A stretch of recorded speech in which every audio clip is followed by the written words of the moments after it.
Serikali imetenga zaidi ya shilingi bilioni 30 kwa ajili ya ujenzi wa viwanda vitatu vya kubangua korosho katika mikoa ya Ruvuma, Mtwara na Pwani.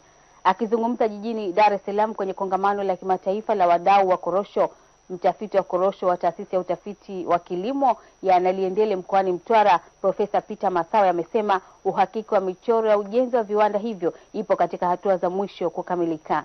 Kwa wakulima wadogo watakachoweza kunufaika nacho ni kwamba katika mabadilishano ya mawazo kama haya hapa sasa, ndio kwamba Tanzania nayo inajiuza kuonyesha kwamba ina ubora wa korosho kiasi gani. Kufahamika kwa ubora ule kutavutia wanunuzi kutoka nchi nyingi, na wanapokuwa wanunuzi ni wengi, bidhaa huwa inapanda bei. Kwa hiyo hii ni platform ambayo itawasaidia wakulima kuwa na bei ya uhakika.